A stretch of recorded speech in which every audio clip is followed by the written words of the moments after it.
Namaste students, my name is JVN's Dr. Neeraj Dholia, Faculty of Agriculture and Veterinary Science, Jyoti Vidyapeeth, Women's University, Jaipur. So in this lecture, we are going to study about the sociobiology, and the sociobiology is related with the subject behavioral science. So let's start. What is that? So sociobiology is a term that is used to study the biological basis of the social behaviors. Means whatever the social behaviors are there, either they are related with the human societies or the social organizations of any other animals, like the group of the monkeys, the group of the honeybee, and the group of other individuals, other animals also. So why they have the specified types of the behaviors of societies? Okay, so for example, there are some socially different populations in honey bee hives.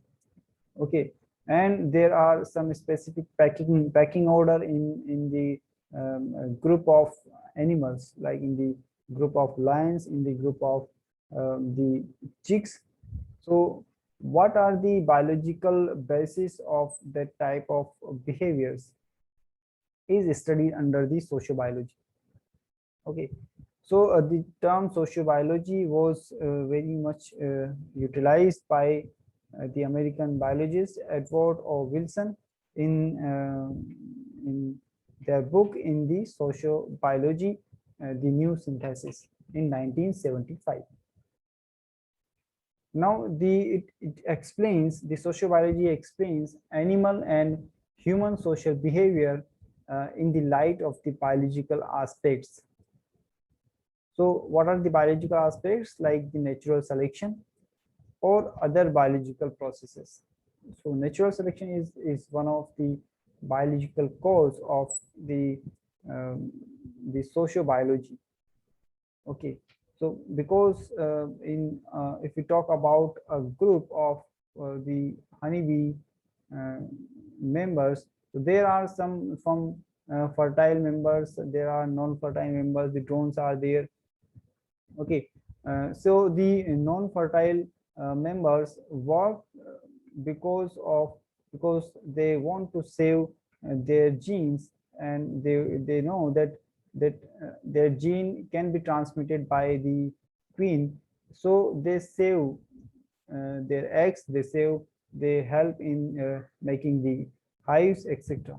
So that is related with the natural selection or the kin selection.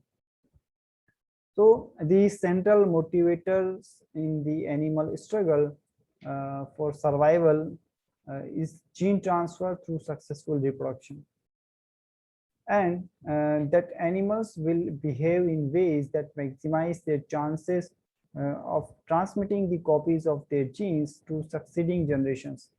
So the same thing is here in the group of the honeybees, because the non-fertile populations is not able to transfer their gene, but they have the same genes that have the fertile members of their groups. So they help them to transfer their genes in the next generation. They help in their survival.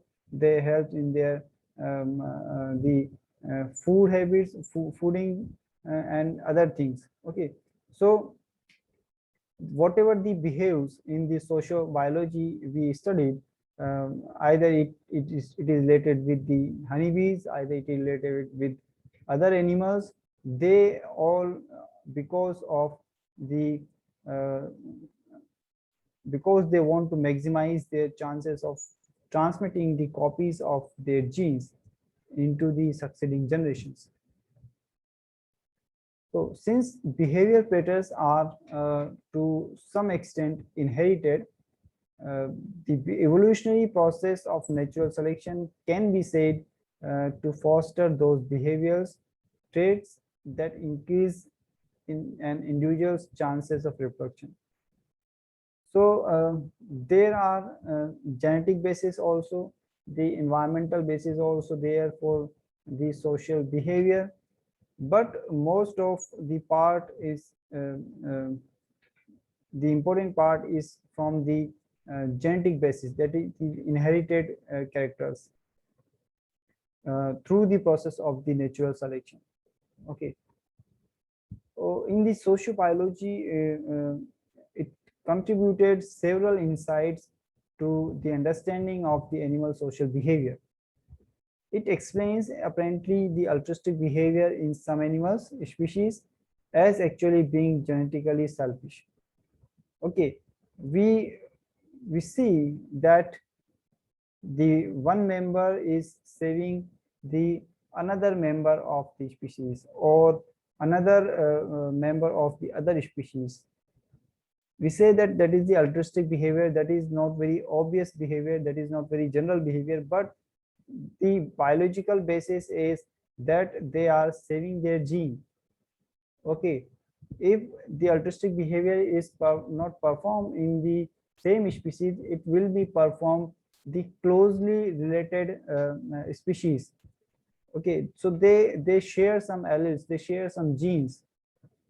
So the selfish gene is there, so they are genetically selfish. So since such behaviors usually benefit the closely related individuals whose genes resembles those of the altruistic individual.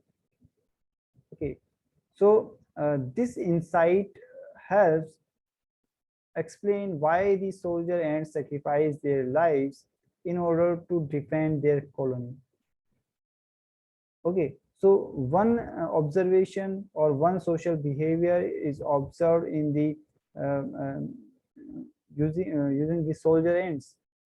Okay, they keep making the colony, they keep making defend, and they keep defending their colony through various problems, where environmental factors, where predators, etc.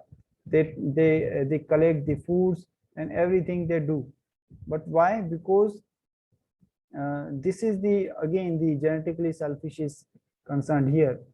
Same way the worker honeybees, as I explained earlier, that the worker honeybees in a hive forego reproduction in order to help their queen reproduce, because the queen is the fertile member. So they help the queen to transfer their genes in the next generation. They, because this is the biological basis, the selfish gene is there. Okay, they are genetically selfish. They want to transfer their genes in the next generation. So that is the biological basis. So remembering the book Selfish Gene, okay, by the Richard Dawkins, and they quote a sentence that an organism is just DNA's way of making more DNA. That's it. Okay, so the sociobiology can in some cases explain the differences between male and female behaviors in certain animal species, as resulting from the different studies that must resort in order to transmit their genes to posterity. Okay, so the behaviorally differences are observed in many of the animals, many of the species in the male and female. So that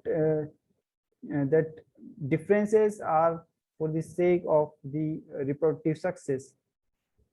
Okay, so the sociobiology is more controversial, however, when it attempts to explain the various human social behaviors in terms of their adaptive values for reproduction. Okay, many of these behaviors, according to one objection, are more possibly viewed as the cultural constructs or as evolutionary byproducts without any direct adaptive purpose of their own. Okay, so some of the sociobiologists have been accused for attributing adaptive values of the various widespread but morally objectionable behaviors, thereby justifying them as natural or inevitable. Okay, So that was not our part to discuss. So that was all about the sociobiology, and this lecture we have learned, or we have discussed, that what is the sociobiology, what is the definition of sociobiology, and what is the biological basis. Okay, we have studied the biological basis of the sociobiology, and we have understood it by various examples. The examples are with the honeybee, the soldier ants, and the selfish genes. Okay, so hope you are satisfied with this digital session, and if you have any query or any doubt, you can write in the comment box. And this session is powered by Digital Version 2, Jyoti Vidyapeeth Women's University, Jaipur. Thank you.